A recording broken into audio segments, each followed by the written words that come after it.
Ya. El Rumi dan Jeffrey Nicole ini. Ya. Ini sempat heboh juga kan. Heboh sampai banget. El Rumi mau pensiun kan. Siapa? Jeffrey Nicole mau pensiun dari tinju. Iya, karena dulu kan komentator-komentator bergaya ortodoks. Iya, biasa. Itu beda-beda. Apa pula? Iya kan? Biasa dimainkan biar ada gurindamnya sedikit. Bahwa tinju itu bukan merusak, tapi bisa memberikan harapan. Ini yang belum. Culture itu yang tadi Bung bilang bahwa di kita memang belum ini. Kalau kita baca biografinya Mike Tyson gitu ya dia bilang, dia bilang gini, saya ini sulit percaya sama orang karena saya besar di jalan.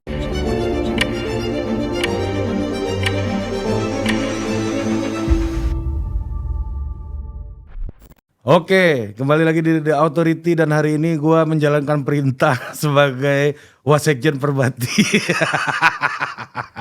Kedatangan Sekjen Perbati, Hengki Silatang.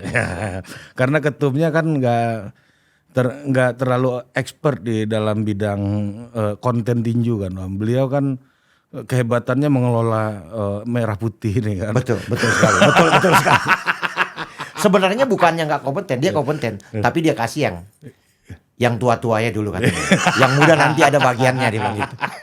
Beliau mungkin nggak kompeten di tinju, Om, tapi beliau kompetennya di mengurus tinju. Betul, sangat kompeten itu. Tapi main golf jago dia. Oh jago banget itu. Jago. Siap tuh. Udah mau Om Hengki nih ya. Om, kemarin kita ketemu di JCC dan kita menonton pertarungan secara langsung gitu, celebrity match ya. Itu antara El Rumi dan juga Jeffrey Nicole. Ini agak telat sebenarnya podcastnya, tapi ini menarik untuk kita bahas ya. Maksud gua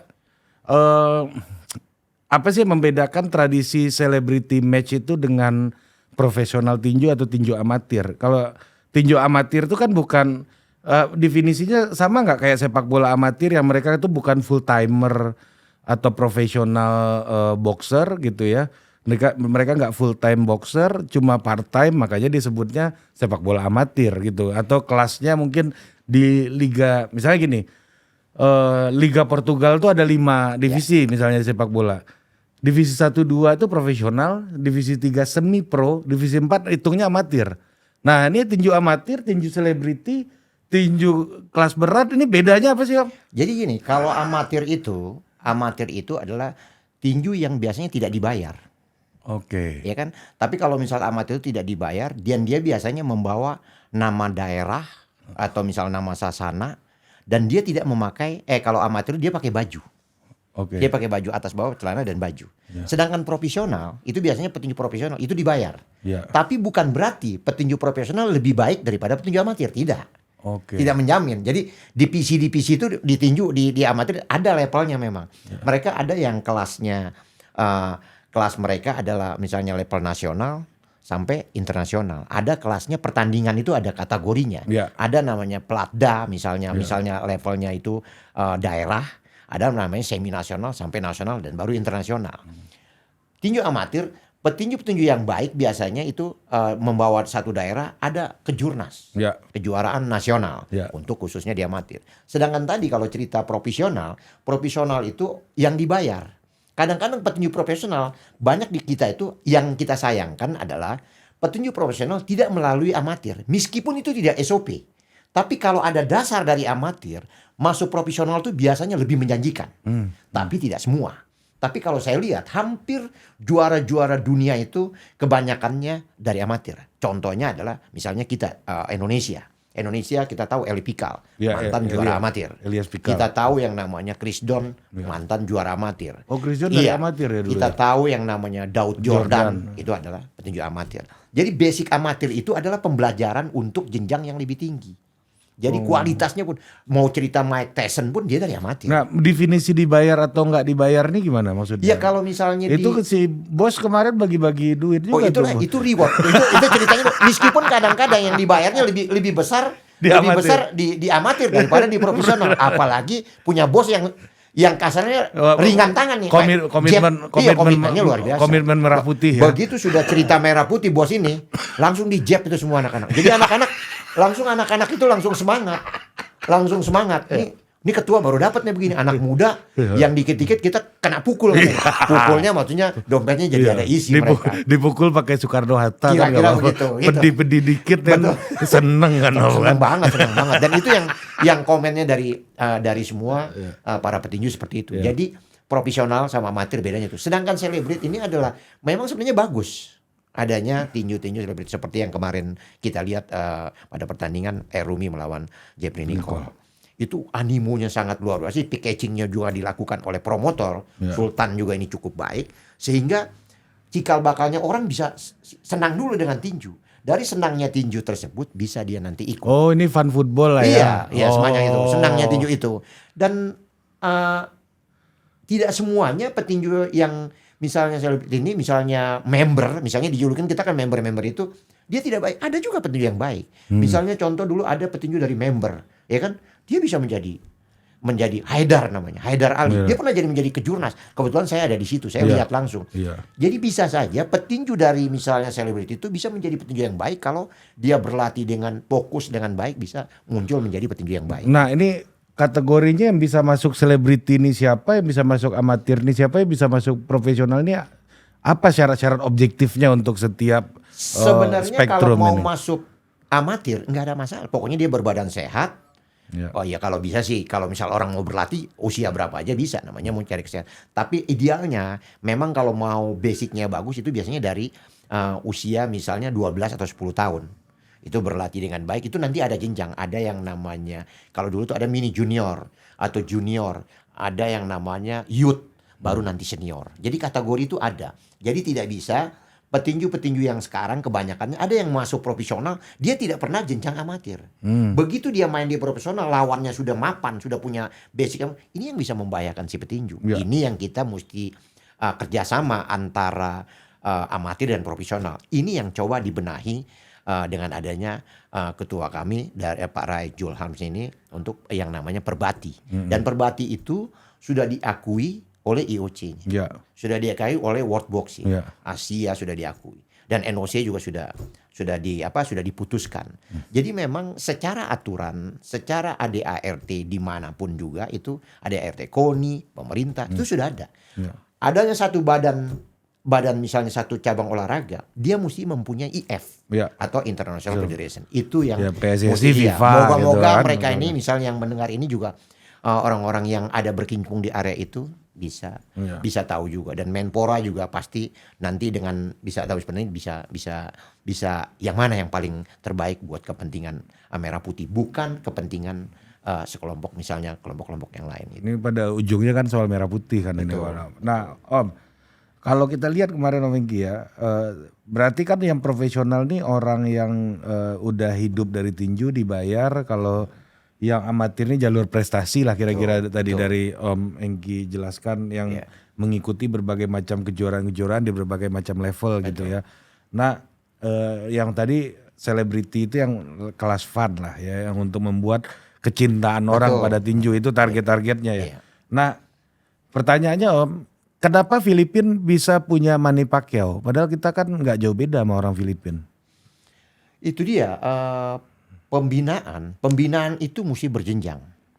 Tahun 70-an kira-kira kita itu tidak kalah dengan Filipina. Prestasinya kita mungkin sedikit lebih baik dari Filipina. Malah lebih baik. Lebih baik. Dari Thailand pun kita hampir siapa beda. petinjunya? Petinju kita adalah mantan juara Asia. Ada kira 5 atau 6, saya sebutkan namanya. Ada namanya Perry Muniaga. Perry Muniaga itu juara Asia. Ada yang namanya Wim Gomis. 3 kali dia SEA Games dan 1 kali dia menjadi juara Asia. Jadi 3 kali dia juara Asia nih. Emas SEA Games. Emas, ya kalau udah juara berarti dia emas. Terus baru ada Benny Maniani, ya. Terus ada Samsul Anwar Rahab, ya. Terus ada Hendrik Simangungsong. Itu mantan-mantan juara yang banyak sekali. Nah, ini sekarang pembenahan yang dahulu itu kita mesti ikuti yang positifnya. Misalnya kenapa? Memberangkatkan petinju ke luar negeri yang banyak. event-event itu banyak. Jadi mereka bukan hanya berlatih, tapi kompetisinya mesti jelas. Kalau mereka merasa bahwa lebih hebat di daerah, di negaranya sendiri, tapi dia tidak main di luar, ini yang dilakukan oleh Perbati. Mengirim, kita baru terbentuk belum sampai 1 tahun, kita sudah mengirim banyaknya petinju ke luar negeri. Itu Ini di Taiwan kemarin. Taiwan, Cina Taipei. Iya. Di Cina Taipei itu kita mengirim 6 petinju mendapatkan medali. Iya. Ya kan? Emas 3 ya? 3 medali emas. 3 medali emas itu kita sama tuan rumah. Korea pun hanya 2. Ya kan? Ada Malaysia tidak dapat. Jadi ini kita sudah mulai grafiknya dengan banyaknya dikirim oleh ketua kami Pak Rai ini untuk berangkat ke luar negeri, mental bertinjunya akan baik. Karena secara teknik kita tidak kalah dengan namanya Filipina, Thailand. Hanya jam terbang kita. Dulu kemarin-kemarin itu sebagian itu tidak banyak mempertandingkan itu. Sehingga mentalnya hanya siap untuk di dalam negeri. Nah kalau lihat ya, orang kayak Manny Pacquiao itu bisa tembus sampai lawan Mayweather, lawannya udah kelas-kelas dunia gitu. Apa jalurnya kayak apa sih Om? Jadi jalurnya itu mereka memang banyak petinju-petinju mereka yang berlatih di Amerika. Di US. Di US ya kan. Jadi ada kesempatan begitu dia ada profesional, dia juga ada satu. Tapi Pacquiao itu jatuhnya profesional. Profesional. Kebetulan dia ada pertandingan di sana, ada kejuaraan 2 kejuaraan. Saya lupa itu pokoknya kelasnya mereka. Si petinju ini sudah ini berpertandingan. Manny Pacquiao nggak main. Tahu-tahu si petinju ini tidak main. Iya. Digantikan oleh Manny Pacquiao karena petinju ini siap. Makanya ini juga contoh buat adik-adik petinju, berlatih jangan hanya musiman. Berlatih kalau mau menjadi terbaik, dia mesti konsisten, continue terus, grafiknya bagus dan didampingi oleh pelatih yang baik, pengurus yang baik. Karena kita nggak tahu kesempatan akan datang dia kapan. Begitu orang ini tidak main, dia yang disuruh main.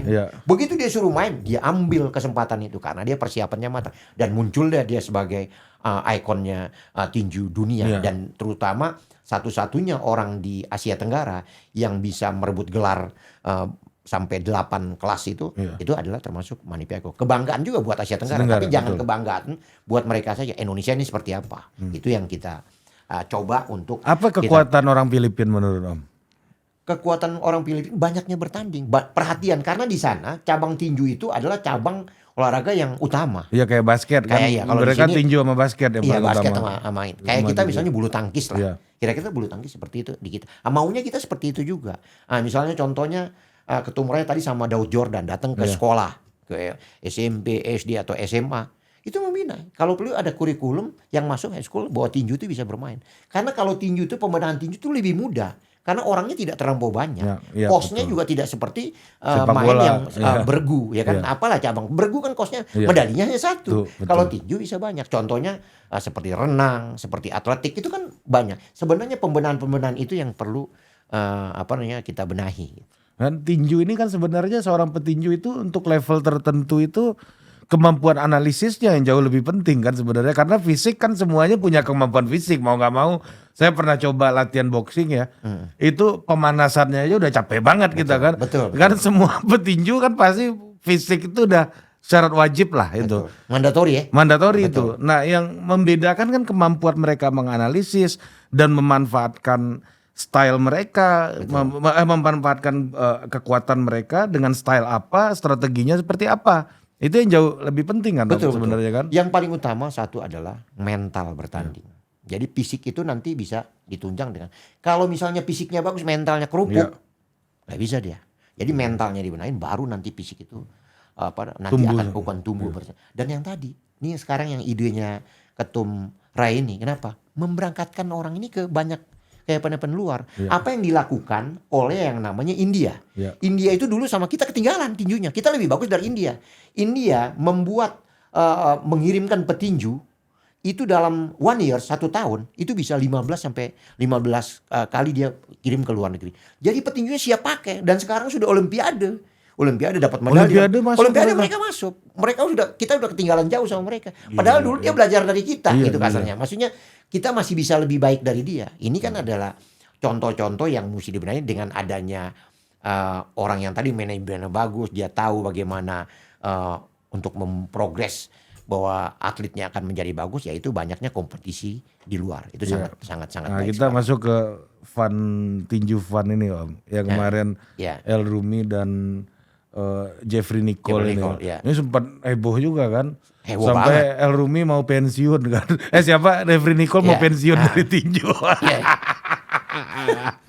Nah ini ya drama lah Iya. kan, salah satu yang membuat ini menarik kan soal Betul. drama-drama dan ininya kan cywarnya. betul sekali. Nah Om Engki ngelihat kemarin itu sesuai prediksi atau gimana? Ya kalau kita lihat jalannya pertandingan, ya sesuai. Kenapa kemarin misalnya sedang bertarung terus diberhentikan oleh wasit? Banyak orang mempertanyakan, kenapa? Iya. Memang mesti diberhentikan. Karena dia mendapatkan pukulan mulai dari 7 sampai 10 kali pukulan yang mendarat dengan baik dan tepat. Dan dia tidak memberikan perlawanan. Ini mesti di stop. Jangan cerita orang-orang begana, enggak. Mereka mesti tahu itu aturan. Karena apa? Tak kembali lagi. Keselamatan petinju yang paling utama. Ya. Jangankan 10 kali pukulan. Dilihat fatal, biarpun itu 5 kali, 4 kali itu patah. Dia mesti berhentikan. Kembali lagi keselamatan petinju. Ini yang tidak dilakukan.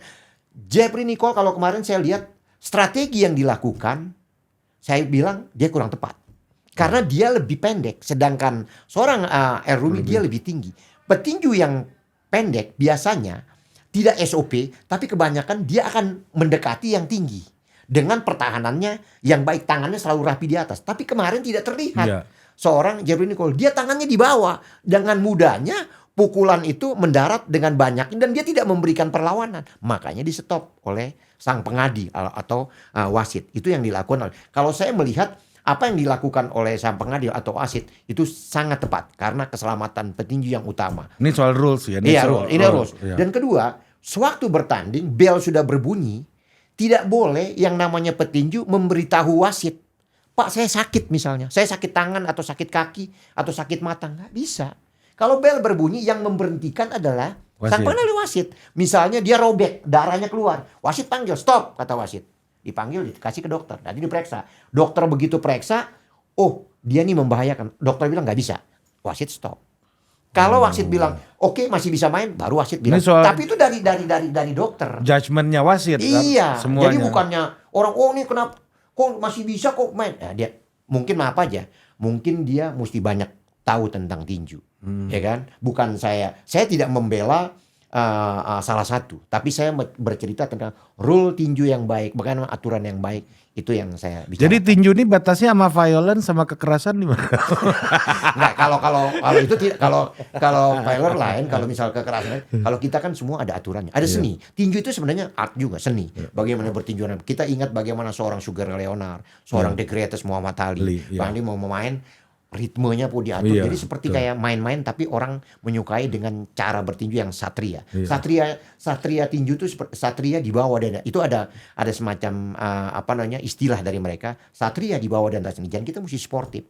Begitu sudah bertanding, sudah hancur-hancuran, berdarah kita langsung berangkulan, bersahabat seperti biasa dan bersahabat kembali. Seperti yang dilakukan oleh saya lihat oleh Rumi dan Jeffrey Nicole. Begitu habis main dia rangkul-rangkulan baik-baikan. Tapi kan atmosfer PR itu mesti dimainkan dan itu sangat luar biasa. Saya salut dengan apa yang dilakukan acara kemarin. Itu gemanya, pertandingannya juga sampai 5.000 stadion itu penuh.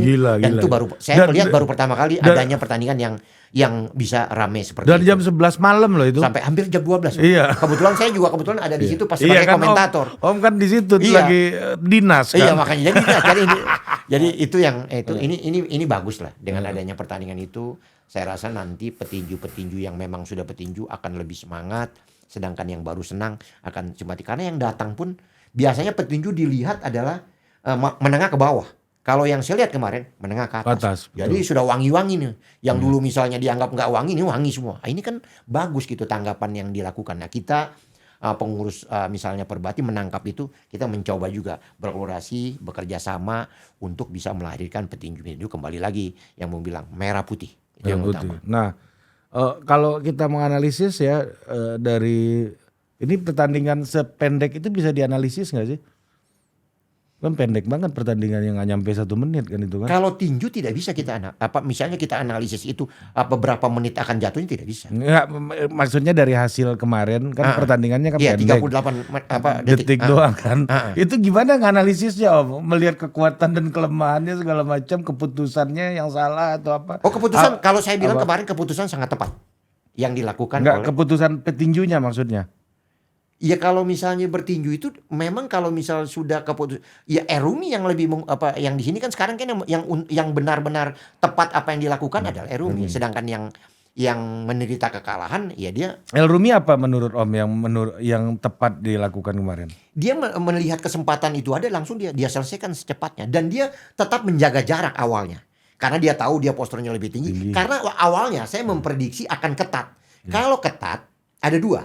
Apakah seorang Jeffrey Nicole ini akan memberhentikan pertarungan itu secepatnya, tidak bisa sampai ronde ketiga, akan berhenti misalnya ronde kedua stop karena tekanan atau intimidasi yang kuat yang dilakukan oleh Jeffrey Nicole. Tapi kemarin tidak, karena dia tangannya di bawah sehingga malah terbalik, dia yang terintimidasi. Ini sedangkan betul. Ini kan persepsi kan, karena maksudnya El Rumi punya persepsi bahwa petinju yang lebih tinggi harusnya mengambil jarak, petinju yang lebih rendah yang lebih pendek itu harusnya fighter naruh tidak tangannya SOP. di sini. Tidak SOP. Enggak SOP maksudnya. Tidak SOP, punya persepsi itu sehingga dia ngelihat Jeffrey tangannya ke bawah, dia hantam gitulah kira-kira kan kemarin kan. Bisa juga seperti itu, bisa juga. Itu kan sebenarnya kan di tinju juga kan peran daripada pelatih itu kan sangat diperlukan, ya kan? Apalagi kalau level petinju itu dia sama. Peran pelatih nanti yang itu. Bisa nggak dia keluar memberikan input ke si pelatih si petinjunya seperti apa? Oh, misalnya kamu ini dia ini bagus di tangannya di bawah. Coba kamu pancing ke perutnya dulu baru mukul ke atas. Begitu juga si yang tinggi yang misalnya lebih tinggi. Coba kamu pancing biar dia masuk, baru langsung kamu counter. Kan begitu itu. Pancing ke bawah dia ini baru pukul. Ini kan adalah strategi dari pelatih. Jadi peran pelatih itu sangat utama juga untuk si petinju tersebut. Begitu saya kalau saya lihat. Dia yang ngasih analisis. Iya paling kan emosi itu. Karena kalau udah di ring tuh psikologisnya udah sudah terbawa emosi kebanyakannya. Saya juga merasakan karena saya praktisi. Kalau misal kita tertekan di mana-mana terintimidasi, belnya lama kayaknya. Ini kok lama banget bel 3 menit. Ya kan? Padahal cuma 3 menit. Padahal 3 menit. Iya. Tapi yang mukul terus yang enak, gitu kok cepat bener. Belnya itu aja, keduanya bolak-baliknya itu aja. Oh, itu ada perasaan kayak gitu tuh. Kalau bisa langsung mendominasi, ambil kesempatan. Itu rasanya bel ini cepat banget. Oh, udah cepet ya udah habis ya. Enak banget tuh. Psychology of time-nya gitu ya. Iya. Tapi kalau enggak ya itu. Gitu sih. Berarti buat Jeffrey Nicole tuh 38 detik itu terasa lama betul tuh kemarin tuh. Kira-kira iya. Tapi dia minta main, nggak bisa kalau sudah dihitung, sudah diberhentikan dia minta main. Kan lucu, tapi memang itu adalah emosi. Emosi di dalam pertandingan itu. Karena kan gengsi juga lah kalau misalnya ini kok saya masih belum main kok udah mukul-mukul. Ya itu biasa. Gimana membuat seorang pemain yang bermain dengan penuh emosional, dan ini kan olahraga yang berhadapan-hadapan, head to head ya, dan unsur emosionalnya kan pasti tinggi karena melibatkan strength, power yang langsung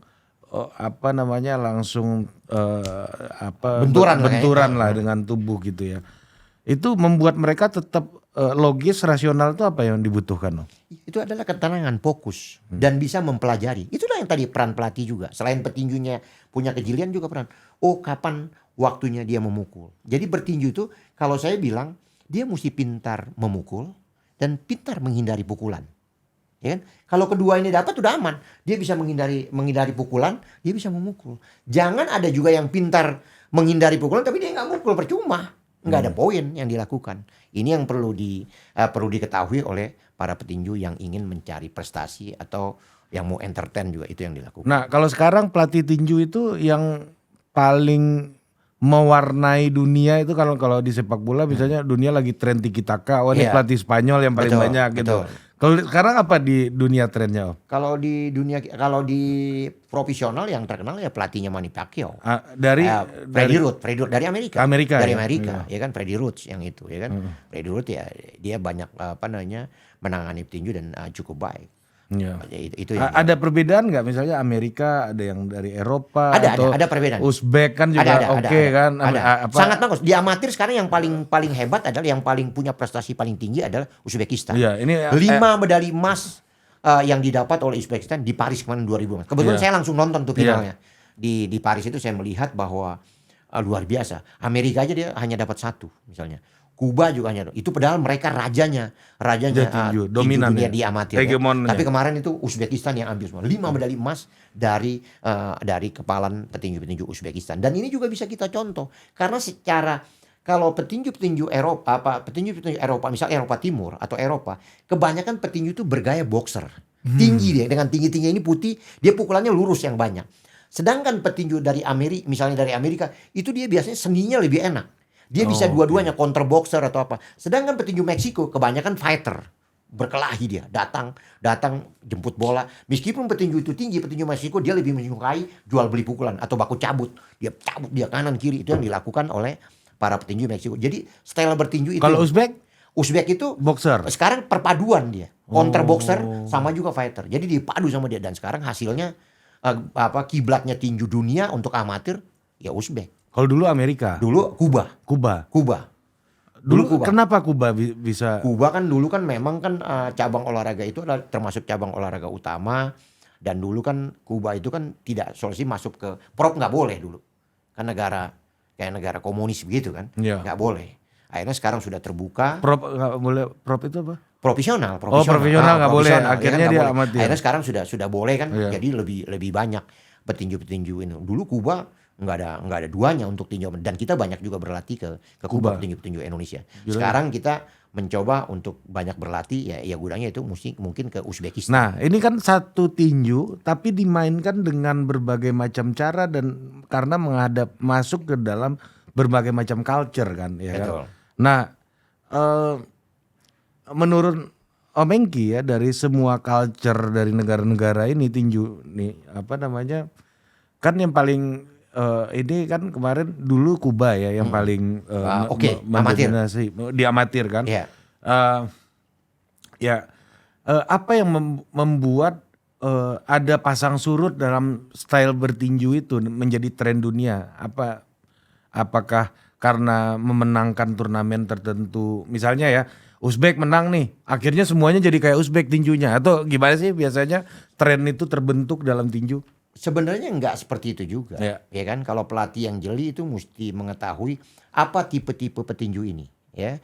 Karakternya misal petinju pendek, dia bikin seperti apa. Petinju yang punya tinggi badan bagus seperti apa boxer. Meskipun itu tidak SOP. Tidak SOP. Enggak nih kan ini olahraga terbuka. Tapi kebanyakannya kan ini kan saya ceritakan presentasi kebanyakannya yang ideal, pola-pola lah. Iya, ideal yang paling tinggi adalah petinju yang menjaga jarak. Sedangkan yang pendek biasanya fighter, meskipun tidak SOP tadi kembali. Bisa jadi yang tinggi bisa aja fighter banyak, seperti yang tadi saya bilang Meksiko. Karena ada karakternya adalah sebagai fighter, banyaknya petinju Meksiko yang fighter. Karena kulturnya kan? Mau betul. Tinggi mau pendek kan. Betul, kulturnya. Dulu tuh petinju boxer di Indonesia tuh banyak petinju counter boxer itu dari Sumut.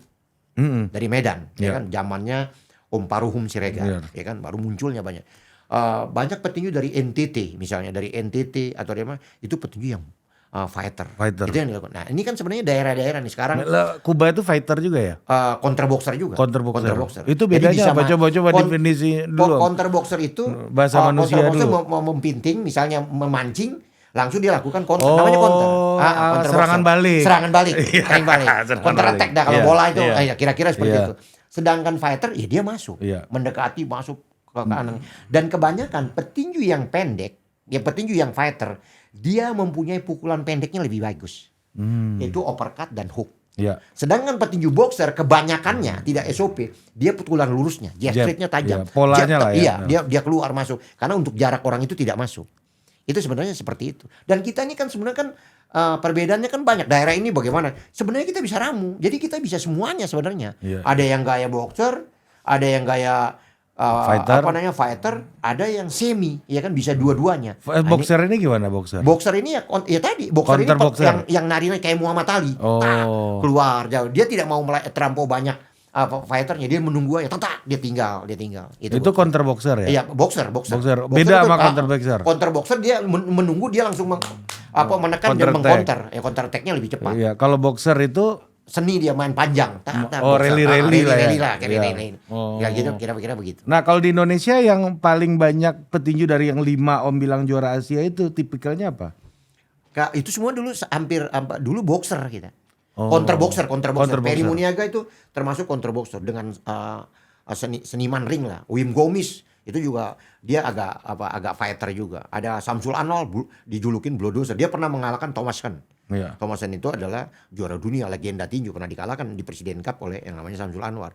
Ada Benny Maniani, ada yang namanya Hendrik Simangungsong, ada yang namanya Pino Bahari. Pino Bahari juga pernah jadi juara Asia. Jadi kita tuh tipenya itu beda-beda semua. ada counter boxer beda-beda kita. Beda-beda. Jadi stylenya memang tidak menjadi Indonesia ini masih tidak menjadi SOP bahwa ini kebanyakan begini enggak. Kita semuanya ada. nggak punya filosofi tinju nasional gitu, nggak ada ya berarti ya. Bahwa dia mesti seperti ini bentuknya. Iya, yang jadi acuan misalnya kayaknya karena postur kita begini, Iya. karena kultur kita begini, kayaknya kita lebih cocok counter Menyesuaikan. boxer daripada fighter gitu misalnya gitu. Kalau Boleh fighter tapi secara pola kayaknya kita lebih cocok sama ini kita gitu lebih loh. sebenarnya yang lebih cocok kita antara fighter dan boxer.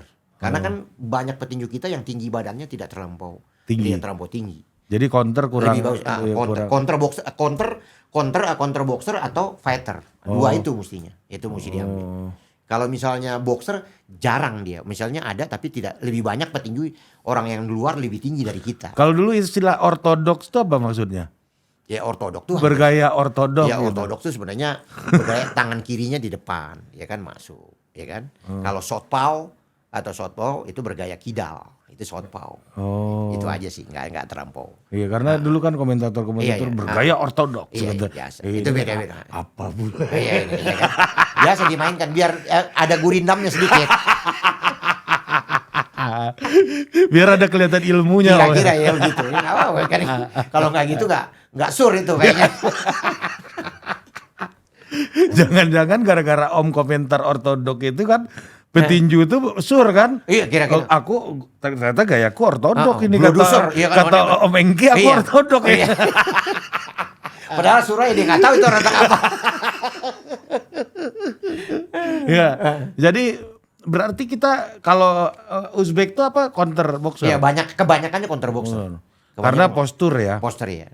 Oh jadi ini sangat terpengaruh sama postur, kultur, tapi nggak SOP ya maksudnya. Tidak. Tapi kan kita misalnya ngelihat ini Uzbek nih, ya kan karena kita nggak tahu warga negaranya, tapi Iya. kayak Om Engki pasti dari cara bertinju seseorang kalau lihat Kebanyakannya. di pinggir Bisa. jalan itu bisa langsung bilang menganalisa, kan. bisa. Oh. Bisa menganalisa. Itu kan kejelian dari si pelatih juga. Oh kebanyakan karena kan memang kalau satu negara kan pasti ada yang stylenya pasti kayak misal kalau sepak bola, total football orang Iya. mereka tahu Iya. siapa. Yang tadi misal Spanyol seperti apa. Iya. Kita mestinya udah mulai tahu. Ini kejelian dari pelatih. Ini kebanyakan petinju ini begini loh. Dia mesti menganalisa. Jadi peran pelatih itu sangat luar biasa untuk para petinjunya dan petinjunya juga mau apa yang diperintah oleh si pelatih tersebut. Tapi pertanyaan saya nih Om, ini pertanyaan basic banget nih. Ya. Kenapa latihan tinju itu butuh samsak? Ini dari dulu nih saya lihat. Karena gini logikanya adalah tinju itu kan olahraga terbuka. Ya. Yang mana decision saya itu dipengaruhi oleh decision orang yang di hadapan saya, lawan saya. Kalau lawan saya tangannya ternyata ke bawah, strategi yang saya siapkan tadi bisa aja berubah. Ya, Karena tadinya mungkin saya mungkin El Rumi nggak mempersiapkan itu kemarin. Tapi karena dia lihat tangannya Jeffrey ke bawah, di bawah, ya. dia rubah keputusan di lapangan karena keputusan saya akan sangat terpengaruh sama orang di depan saya. Sementara samsak ini kan benda mati, nggak akan mengajari dan mengasah insting seorang olahragawan. Nih menurut Iya. analisis saya Betul, nih, betul. untuk membuat keputusan yang tepat dan keputusan yang benar dalam persekian detik dan mempercepat sensitivitas dia untuk membuat keputusan yang tepat gitu. Betul. Nah ini kenapa masih dipakai metode itu? Samsak itu memang termasuk primernya petinju. Oke. Karena kan kenapa primer? Pukulan itu kan bisa dilihat atau kekuatannya apa segala macam dari samsak tersebut. Jadi memukul samsak bagaimana dentumannya. Dan samsak itu sekarang tuh tidak juga misalnya diam, bisa ada juga yang ke kanan. Dan kitanya yang mesti mengikuti apa yang misalnya pukul samsak. Jadi kita tidak boleh kalau misalnya ini ada strategi pelatih lagi. Pelatih memberikan itu, oh dia kalau kamu memukul tidak satu tempat, tapi bisa kanan kiri, step by stepnya ada. Pukul ke kanan samping kanan kiri itu mesti dilakukan dengan kekuatan yang jadi bisa melihat daya tahan tangan, daya tahan itu dari samsak. Daya tahan pukulannya keras atau tidak dari samsak itu. Nanti baru nanti taktik yang lainnya. Bahwa itu memang tadi bilang bahwa itu benda mati misalnya. Iya. Tapi bisa ada lagi pola untuk berlatih yang seperti apa. Misalnya si petinju itu berlatih berpasangan, memukul. Iya. Itu kan tidak satu Enggak, di tempat iya, juga. betul. Ada juga punching ball, dia Iya, main yang punching ball. begini-begini Iya ya. kan banyak, iya kan dia di pet apa itu kan Yang gini, punching pet. muke yang megang itu dipukul, yang iya, dipukul. dipukul. Itu pelatih kan, perannya pelatih. Kan Iya. itu yang ini. Iya. Jadi memang variasi itu tetapi tidak bisa tinju tidak ada sangsak. Pasti sangsak. Itu wajib. Wajib, itu mandatori itu. Nggak ada orang main tinju nggak pernah nggak selama hidup dia nggak mukul sangsak, udah nggak ada. Pasti dia mukul. Ini- Sama aja orang main bola, ya kan mesti latihan nendang. Kalau dia nggak latihan nendang dia Ya harus ada bolanya. ada bolanya kira-kira. Tapi kalau saya gini Om, ini salah satunya yang saya lakukan di bola misalnya. Itu kan kebiasaan orang adalah main bola itu latihan dribbling itu pakai kon. Iya. Tahu Kon dong. zigzag-zigzag kan. Iya betul. Tapi kan ini benda mati. Betul. Padahal dribbling itu butuh ketepatan dalam mengambil Iya. keputusan. Ketika latihan pakai benda mati ini pasti tidak terasah instingnya untuk mengambil keputusan dengan tepat. Sehingga kon ini udah mulai kami tinggalkan. Cuma untuk jadi marker sekarang. Tapi bukan bagian dari yang Yang utama. integral dalam latihan. Iya. Tapi evolusi sangsak ini ada nggak sih dalam tinju? Apakah dia seperti Om melihat perkembangan dalam boxing development gitu ya? Penggunaan sangsak ini dari dulu sampai sekarang ya kayak begitu? Atau memang ada variasinya orang mulai tumbuh? Ada sangsak sekarang Iya. ini kan banyak. Ada sangsak yang biasa, ada yang pakai air seperti tubuh. Jadi dia Oke. plastik pakai air dia. Jadi pukulan itu kayak badan orang. Iya. Ada yang pendek, ada yang panjang, ada yang menengah. Ada juga sangsak yang hanya khusus misalnya untuk dipukul untuk uppercut. Jadi dia hanya pendek, pukulan pendek. Itu ada. Jadi sekarang variasi itu yang dilakukan. Tapi sangsak ya tetap Sangsak. ada dengan variasi yang lainnya. Oh Sangsak itu pasti ada. itu berkembang, Berkembang, banyak jadi sekali. jangan kita bayangkan Banyak sangsak satu mutar sangsak ini. yang gantung Nggak ada, dulu tidak. itu udah Tidak banyak. Bukan hanya itu sekarang ya? Banyak. Ada speedballnya, ada banyak itu variasi yang dilakukan. Tetapi sangsak pasti tetap Iya. ada. Karena begitu misalnya berlatih, kebanyakannya ya sangsak itu karena memukul, berlari apa segala. Tapi variasinya banyak. Sangsak itu tidak hanya satu pola, sangsak hanya turun aja. Tapi ada yang samping, ada yang air, ada. Sekarang sudah variasi itu yang Variasi, ya. pengembangannya sangat banyak dengan tubuh orang atau apa. Terus kemarin Iya, saya lihat tuh kan bila ini kan karena bos kita ini kan ketum ini berkomitmen terhadap merah putih dan perkembangan peradaban Betul. intelektual dan ini sejarah juga kan. Saya lihat nih, kalau mau ada pengadaan nih udah ada VR-nya ternyata untuk latihan tinju nih. Karena pakai VR gitu ya. Yang saya bisa bertinju sama Om Engki kan Iya. pakai VR. Maksud saya gini, artinya dengan perkembangan teknologi ya di dalam perkembangan tinju dunia ini menurut tafsir saya nih Jen ya, orang makin sadar bahwa benda-benda mati ini nggak bisa terlalu menjadi tumpuan utama dalam perkembangan seorang petinju, tapi butuh, karena ini olahraga berhadapan, butuh manipulasi dan stimulasi sehingga mentalitas dan decision makingnya juga makin terasah dan makin kuat. Makanya salah satu teknologi itu pakai VR kan, gitulah itu yang saya lihat Iya, gitu. ini benar. Apa yang dibilang betul, Bung. Jadi memang mestinya itulah peran pelatih. Jadi variasi pelatih juga mesti tahu. Jadi jangan ketinggalan ini. Ini kan kayak ketum aja. Dia mungkin di dalam tinju dia, tapi manajemen mengatur itu kan hampir sama. Manajemen apapun mengatur. Ini yang jagonya ketua perbati nih, Iya, betul. Rejuham ini bagaimana Iya. dia mengatur. Oh dia sampai dia urusan nutrisi pun dia yang mau tahu ini. Iya, dia lebih tahu. Dia lebih tahu nutrisi. Iya, itu Karena benar. kan ini Itu kan, benar. lu mesti vitaminnya ini bro. Iya, betul, ini nggak betul, bisa makan betul. Itu kalau- apa segala macam. Kadang-kadang kita ini, lu nggak bisa makan mie misalnya, pecek lek. Wah, lu nggak bisa begini bro. Lu mesti kasih ini. Itu yang dilakukan. Jadi saya aja berpikiran saya sudah berkecimpung di tinju cukup lama. Tahu-tahu ada masukan yang dilakukan oleh ketua Rajuni seperti itu. Perspektifnya baru ya. Wah ini begini loh begini. Jadi dia nggak bisa asal-asal aja. Tapi semua sport intelijennya, apanya Iya. segala macam, Sport nutrisi, science, soft science-nya itu dimainkan. Dan ini yang memang mesti seperti itu. Kalau enggak lo ketinggalan gitu. Iya. Sedangkan negara lain itu yang sudah dilakukan. Itulah variasi apa. Kenapa sekarang dibuat seperti itu? Sekarang jadi perekatnya bukan hanya si petinju, bukan hanya si pelatih. Tadi perekat lagi apa? Wasit dan hakim. Ini yang dilakukan oleh ketua Indah. dipanggil nih World Boxing kasarnya dunia dari Thailand dari dibikin perwasit. Jadi dia saya menunjang untuk apa? ada misalnya wasit kita diwakilkan di Indonesia, orang negara lain tidak sewenang-wenang karena tidak ada perwakilan wasit. Dia bisa aja, dia bisa sharing. Lu bisa kalahin anak gua besok, anak lu bisa gua kalahin loh. Kalau dia tidak objektif. Kalau ini kan bisa saling mengontrol. Ya. Ini adalah peran yang dilakukan Karena oleh lagi-lagi tinju olahraga sangat subjektif. Betul. Karena butuh juri kan. Betul juri. itu dia. Jangan sampai nanti kita cuma sakit gigi, kita berlatih bagus, kita menang, tapi selalu dikalahkan di hal-hal yang non teknis. Jadi memang jadi ketum perbati itu kayak diplomat ya kerjaannya ya sebenarnya. Iya. Karena dia subjektif semua Kalau kan. kata orang olahraga yang paling berat itu sebenarnya tinju. Iya. Coba aja nanti dilihat. Karena semuanya ada situ. Mesti dia memukul. Kalau nggak mukul dipukul. Iya. Segala macamnya kita mesti siapin. Iya makanya kalau mau berlatih tinju yang benar ya mesti serius. Kalau enggak jangan. Kalau mau happy buat happy aja. Iya. Kalau dipaksain nanti takutnya malah jadi salah nanti. Kalau kata orang dulu banyak kena pukul, takutnya kayak Muhammad Ali Parkinson. Kira-kira begitu. Nah kalau Om, pertanyaan selanjutnya nih Om. Om Engki ngelihat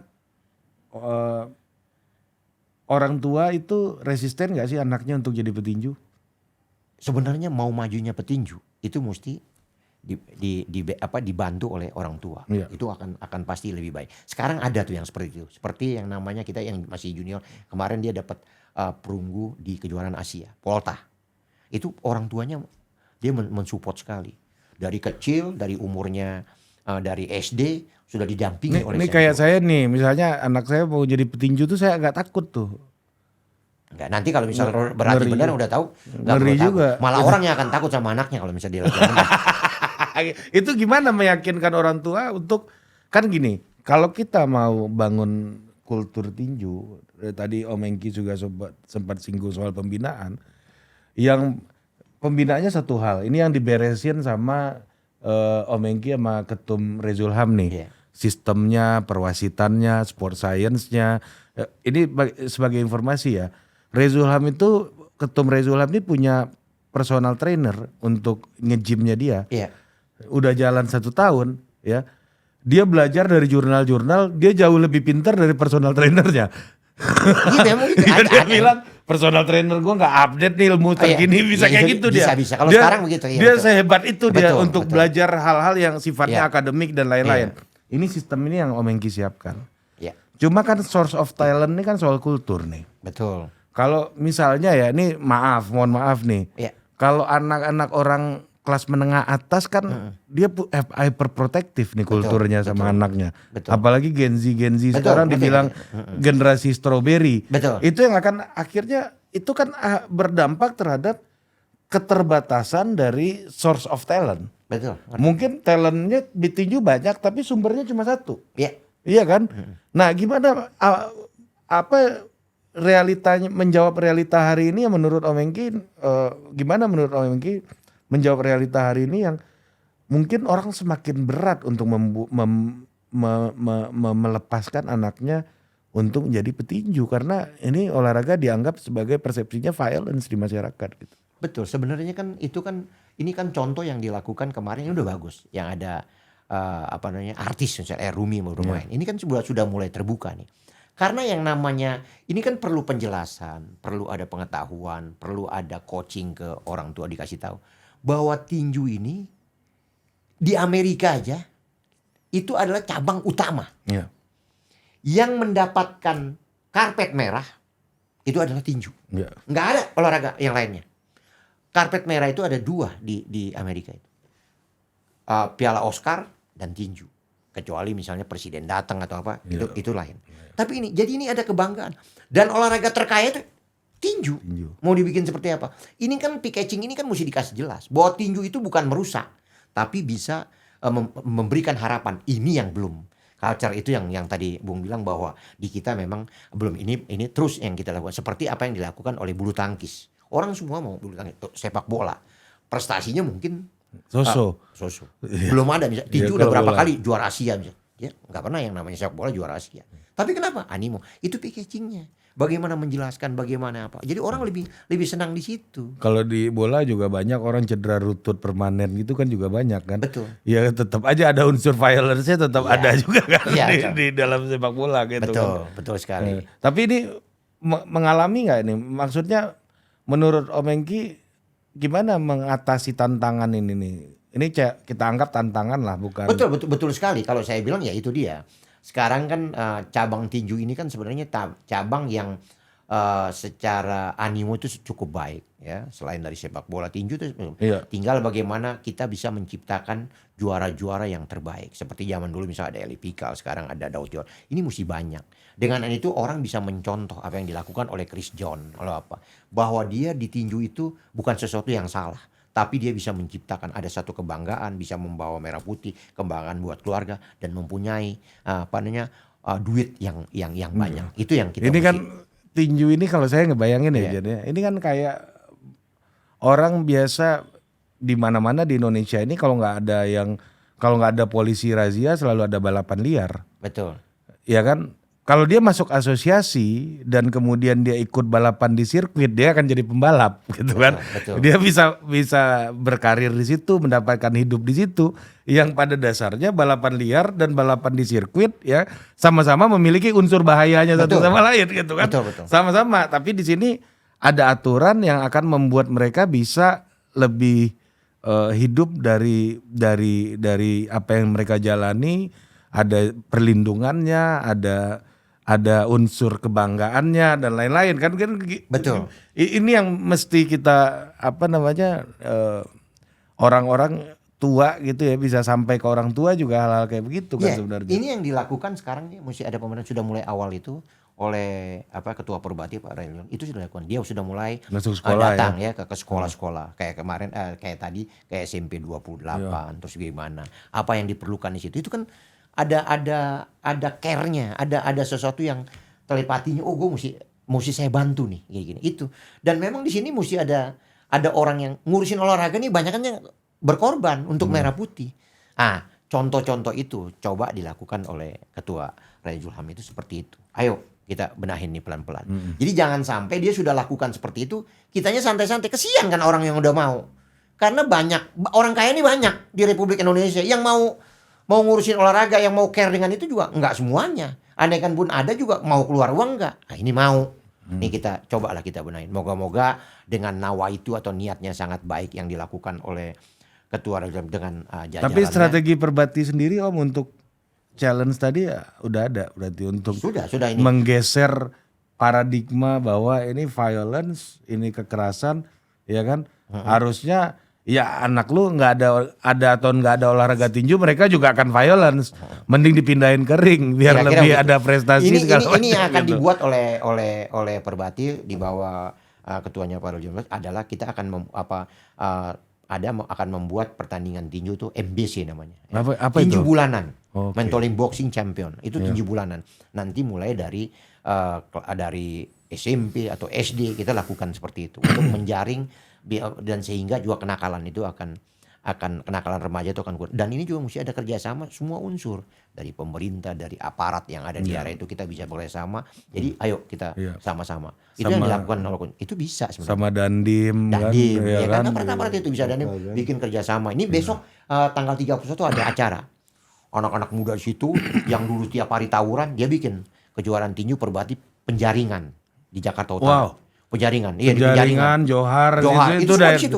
Itu semua daerah Brong itu pokoknya berkelahi mau di situ ya kan. Ini dia ini unsur kita kumpulin, kita bikin pertandingan tinju biar mereka tahu. Tapi saya ini mau nanya ke Om Engki, ini karena udah menyinggung Johar dan penjaringan tadi. Iya. Saya kebetulan dulu pernah research di penjaringan cukup lama dulu waktu masih jadi peneliti gitu. Iya. Kalau kita baca biografinya Mike Tyson gitu ya dia bilang, Brooklyn. dia bilang gini, saya ini sulit percaya sama orang. Karena saya besar di jalan. Di jalan tuh kalau nggak dibunuh lu yang bunuh katanya kan. Kalau lu nggak mukul lu yang dipukul kata Tyson gitu. Cuma jalanan sana bisa ngelahirin Tyson.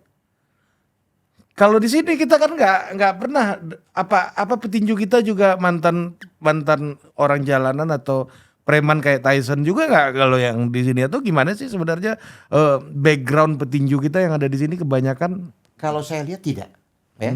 Kebanyakannya petinju dari kita nggak jadi jalanan. Justru yang dari petinju, yang udah jadi petinju berhenti petinju jadi jalanan. Ada yang begitu boga-boga ini Justru dengan adanya apa namanya? Justru kalau apa- mereka nggak tinju, mereka di jalan. yang saya tahu gitu. Saya ngomong apa adanya, Iya, ya iya. kan. Saya nggak mau bilang bahwa ini, tapi itu tapi moga-moga dengan adanya perhatian dari pemerintah yang baik, terus reward juga yang didapat dari sekarang kan orang juara PON aja bisa 400 juta kemarin. Jadi kan sudah ada sesuatu yang Ada yang bisa apresiasi. apresiasi yang diharapkan sama mereka. Juara yang namanya Olimpiade berapa miliar didapat. Ini kan perlu tanggapan ini yang mesti Tapi kita. apa yang membedakan di Amerika sehingga bakat jalanan seperti Tyson tuh bisa terpantau di sini? Kata Om Engki tadi enggak, orang yang datang ke sana. Kompetisi pertandingannya sangat banyak di Amerika. Oh. Di Amerika seminggu sekali itu ada pertandingan di mana-mana. Mulai dari level pasar malam kasarnya sampai level yang tinggi juga. Mungkin dalam semalam tuh di Brooklyn tuh bisa ada 15 ring mungkin Ring, gitu ya, kira-kira gitu ya. Ada lah, jadi banyak. Pertandingan itu sangat menunjang untuk memunculkan, lu nggak bisa berlatih doang tapi lu tidak bertanding. Ini yang dicoba untuk Perbati mempol up seperti itu. Tapi kan di sana judi legal. Judi legal. Nah, kalau kita cerita judi agak ngeri-ngeri sedap. Makanya kita, Oke. Nah, berarti memang lu ini nggak butuh sasana tapi juga kompetisi reguler sehingga Sasana itu jadi ada kompetisi reguler sasana tersebut. Bukan- Karena sasana itu penting karena cikal bakalnya petinju itu biasanya dari sasana. Sasana. Betul. Iya, karena mungkin kalau di Amerika lebih akses ke sasananya lebih terbuka buat orang-orang yang di jalanan ini kan gitu kan. Betul. Kalau di sini mungkin nggak semudah itu ya Om ya untuk mereka masuk ke sasana. Itu ada problem apa ya? Nggak ada, kalau sasana itu kan siapapun yang mau, dia masih dia mau dan mau berlatih benar-benar dan kesehatannya baik, sebenarnya nggak ada Kalau masalah. Mengki lihat remaja nih yang lu bakat tinju nih, lu kayaknya lu lebih baik lu balik main karambol aja atau gimana gitu. Mestinya seperti itu. Bisa nggak lihat kayak gitu Om Mengki? Kalau ini bisa sebenarnya. Oh, ini bisa nih. Tapi juga tidak bisa kita itunya prosesnya panjang, ya kan? Ada orang yang juniornya bagus. Di seniornya tidak bagus. Kenapa? Program yang dilakukan. Terus backup yang dilakukan. Seperti kayak sepak bola, misalnya dari usia berapa? Tinju juga seperti itu, dari tingkat pemula sampai tingkat utama, dari mini junior sampai senior. Itu mesti ada jenjang yang terus berkesinambungan di backup oleh perekatnya. Tapi nggak bisa kita vonis di usia tertentu tuh belum bisa ya berarti. Kalau di amatir itu 40 tahun. Dia sudah stop untuk main di amatir, musinya. Oh, sama kayak Untuk bola ya kejuaraan, iya, usianya ya. 40 tahun. Itu petinju amatir kita sampai umur segitu rata-rata. Ada sih 1-2 tapi hampir semuanya enggak semuanya, tapi ada satu. Ya, Apa tapi yang sekarang, membuat mereka umurnya pendek biasanya? ya memang ya itu dia. Indonesia karakternya kan memang usia 40 atau udah banyak yang sudah menganggap sudah disiplin, terus maintenance, terus kehidupan, makan apa. Kan itu yang kalau orang luar kan program nutrisi itu tetap dijaga. Jadi performa itu bisa panjang. Kita begitu udah usia ini udah nggak bisa lagi. Kalau petinju Indonesia kalau banyak duit biasanya buat apa sih duitnya? Petinju Indonesia ya itu dia mesti diajarin tuh yang namanya manajemen, bagaimana ngatur planning plan-nya ini. Kadang-kadang begitu dapat uang sekarang dia tidak perhitungkan itu, tahu-tahu habis balik lagi ke tempat Brooklyn-nya. Nah, ini kan itu yang perlu mesti diajari. Itu adalah sumber daya manusia apa segala macam itu mesti dikasih tahu juga. Jangan hanya bertinju yang dikasih tahu, tapi attitude mental itu perlu ditunjang untuk menjadi dia tahu menempatkan dirinya, kapan dia pensiun, kapan dia ini. Ini juga kejelian dari pengurus, ya kan? Pengurus bisa tahu deh, kamu cocoknya udahlah ini. Itu mesti. Jadi kita jangan menghambat. Pengurus itu adalah kita mesti urus si petinjunya. Jangan pengurusnya minta diurusi oleh misalnya ini kan jadi kan kacau. Enggak, itu yang kadang-kadang kita bisa stuck di area itu. Jadi memang semuanya kan sesuatu yang kita lakukan positif pasti kan akan kita dapatkan yang positif. Nah, lakukan aja yang terbaik. Ini pertanyaan terakhir nih. Ya. Ini kayaknya nggak hanya di tinju tapi hampir semua cabang olahraga. Ya. Ya kan? Om Engki kan bukan petinju profesional yang jalur prestasi kan dulu kan backgroundnya. Sempat di amatir, sempat di sempat di profesional, amatir. nah, tapi tidak panjang di profesional. Tidak panjang kan, iya kan? Cuma jadi komentator paling top sekarang kan itu. Iya kan? Iya, Iya. karena dipercaya sama TV One kebetulan lama ya kan. Ya akhirnya kita paling tidak ya bisa lah memberikan Nah input. di Amerika itu kayak Tyson, kayak Holyfield gitu ya. Kalau kita dengar mereka ngomong Om, itu quotable, dia ngomong wisdom, omongannya bagus gitu ya. Dan menyentuh hati gitu. Kayak Tyson tadi ngomong, saya ini lama di jalan. Betul. Maka saya nggak bisa percaya sama semua orang. Ngerti. Karena di jalan nggak mudah untuk mempercayai orang lain. Kata Tyson gitu kan. Betul. Itu kan kita bisa ambil wisdom yang bahkan itu nggak hanya berguna untuk jadi petinju, tapi juga untuk kehidupan yang lain gitu kan. Betul. Kayak omongannya Mengki tadi, kita pelajari dulu dia stylenya pelatih apa segala macam. Itu kan nggak hanya berguna di tinju, di bidang-bidang lain juga. Kehidupan juga berguna kayak gitu. Betul sekali. Kenapa olahragawan kita dalam konteks ini petinju kita itu sulit untuk berbicara dengan baik gitu. Enggak Om Engki ini jadi relevan. Kalau enggak, kalau mereka jago ngomong kan Om Engki enggak dipanggil. Iya inilah adalah itu sebenarnya tidak bisa terlepas dari peran pemerintah. Ya. Jadi kalau mau menjadi sesuatu yang luar biasa atau hebat, perlu ada yang namanya dia bisa speak, dia bisa bicara yang baik. Jadi bukan hanya misalnya dia bertinju aja. Ada petinju yang hebat tapi dia tidak hebat. Karena tidak terekspos dengan baik. Dia tidak bisa bicara dengan baik. Ada yang biasa tapi dia ngomong dia bagus bisa menjadi luar biasa. Seorang Muhammad Ali main biasa, tapi ngomongnya luar biasa. Top. Dia jadi dewa. Kalau ada pemilihan siapa orang yang paling terkenal di muka bumi, ya termasuk termasuk Muhammad Ali. Lu cerita bola mungkin Pele orang sana. Begitu kita cerita di kampung, main tinju, dipikir Ali ada di Jakarta, Bos.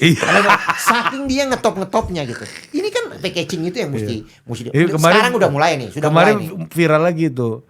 Videonya Muhammad Ali jogging di GBK dulu. Betul, ya kan tahun 74 itu kan lawan Rubin Mares lawan Belanda. Begitu jadi PR itu juga perlu. Ini kayak ngobrol sekarang ini kan ini sebenarnya bagus untuk tinjunya menjadi untuk apapun bisa. Orang yang nggak tahu jadi tahu gitu. Jangan misalnya ngomong juga ngarang-ngarang yang nggak jelas hanya cari apa enggak nanti orang akan jenuh dengan ya kayak Muhammad Ali itu kan quotes-nya kita tunggu tuh. Orang-orang nunggu bahkan jadiin kaos kan. Iya. Fear is not real, that is your perception. Betul. Nah, ya kan? Menyengat seperti lebah, menghindar seperti kupu-kupu. Kira-kira kan itu yang ini. Nah, kita tuh yang kayak gitu. Sorry. Contohnya apa? Eli Pikal misalnya. Ya, saya ngelihat. Dia PR-nya mesti dikasih. Dia nggak jadi tidak muncul. Padahal dia juara yang hebat. Hebat banget. Iya kan? Ada yang namanya Chris John. Saya maaf aja. PR-nya dia tidak muncul. Padahal dia petinju yang luar biasa. Dan mungkin dari pengalamannya banyak yang bisa kita pelajari. Daud Jordan. Kenapa dia hebat? Dia pintar mempiarkan dirinya juga. Jadi senator. Ya kan? Dia beda. Dia sama-sama yang namanya Manny Pacquiao sama-sama senator. Bagaimana dia bicara, bagaimana. Begitu gitu. Ini pelajaran, ini contoh nih. Daud Jordan ini sebenarnya sebagai contoh petinju Indonesia. Karena dia bukan hanya prestasi, tapi dia bisa mengeksplain apa yang orang mau, apa yang dan menginspirasi. Itu baru bonafit dan kelas. Tapi problemnya apa Om? Menurut Om Engki, kenapa tidak bisa sampai kita di level menghindar seperti kupu-kupu petinju kita yang memberikan eksplanasi yang membuat publik itu wah gue bisa belajar dari petinju gitu. Ya itu dia. Kita mesti PR, mesti ada sesuatu yang mesti diajarkan. Atlet itu mesti diajarkan bagaimana nanti kalau ditanya wartawan, bagaimana apa. Ada explain. Kalau kita nggak begitu diajak ngomong, dia ngumpet banyakannya. Dia nggak mau ngomong, dia ngumpet. Jangan, suruh aja Pak. Begitu ditanya, besok lawan ini gimana main? Doain aja Pak, moga-moga saya main bagus. Nggak bisa begitu, lu petinju. Besok saya akan pukul dia dengan persiapan saya matang. Saya pukul. Masalah nanti kalah menang urusan nomor 7, tapi packaging dia show-nya udah dapat. Kita enggak. Iya, akhirnya enggak ada narasinya kan. Ini Pak, ini moga-moga ini doain aja ya Pak. Wah kacau Pak. Akhirnya kita, wah kacau Pak. Ini yang saya lihat ya. So nggak bisa, lu mesti kasih lihat. Dengan persiapan saya siap, didukung dengan ini keluarga, saya akan pukul dia jatuh. Ronde ini saya akan ambil. Kita lihat nanti. Apa yang saya nggak tahu tentang Engki? Kan gitu aja kan, orang ngomong kayak gitu kan meaningful banget kan. Iya kan. Apakah Anda siap? Ya apa yang saya tidak tahu tentang Engki? Hancur. Iya kan. Kuat gitu kan udah narasinya hidup tuh. Iya kan. Dapet. Narasi hidup orang akan kasih atensi full tuh. Kita misalnya contoh siapa ya? Di bola. Apa? Ibrahimovic. Iya, apa atau enggak atau si misalnya komentatornya apa gitu. Apa? Kan itu mesti di packagingnya dia dapat gitu. Dia kasih lihat. Saya nggak ngerti. Jebret misalnya, Iya, ya kan? iya. Kan mesti ini kayak kita malu-malu, Pak. Atlet-atlet kita malu begitu ditanya, wah dia tinggal, nggak boleh. Ini mesti. Ini problem loh. Problem nggak hanya ini yang dilakukan oleh NOC, KOI lakukan itu. Jadi ada training-training pembelajaran bahwa bagaimana mengeksplain, bagaimana berbicara di umum, bagaimana ini. Jadi keren gitu dilihatnya. Bagaimana ini datang juga dengan kasarnya penampilan ini. Ada yang waktunya yang tadi dia pakai mungkin ini untuk menunjang program. Itu yang dilakukan sekarang kan misalnya sudah mulai nih kan. Oh bikin tinju mukul ini jadi dia bagus, nanti baru dijualnya bagus. Ini mulai nih sekarang nih. Sekarang berbarengan dengan adanya seperti itu prestasinya mesti bagus. Kalau petinju kita bisa diambil pelajaran, orang tua juga nggak akan mikir. Nggak mikir, disuruh. Iya. Sekarang jangan digebukin itu, duitnya nggak ada. Kacau, Pak. Udah gitu nggak kelihatan nggak kelihatan sophisticated pula kan? Itu dia.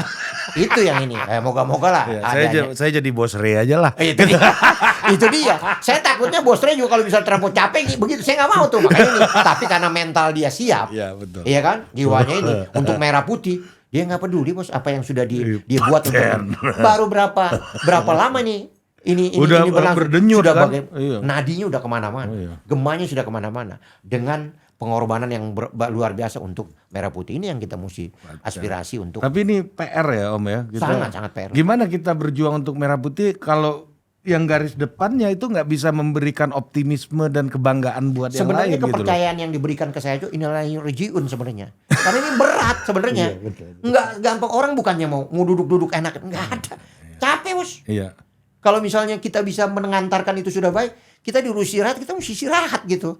Karena memang nggak gampang. Orang kan tahu di luar hanya mengoreksi atau dia nggak tahu proses ini. Betul. Apa yang dilakukan oleh misalnya ketua redangan timnya, ada ketua harian, Nopian apa segala. Ini kan semua menunjang. Nah kalau di internal ini tidak genderang musiknya tidak sama-sama, nggak bisa bos.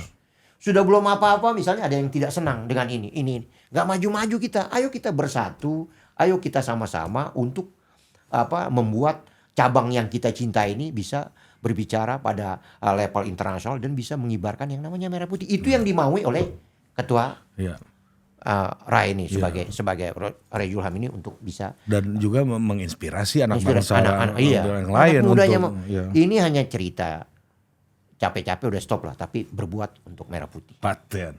Thank you Om Engki. Sampai Sama-sama. jumpa lagi.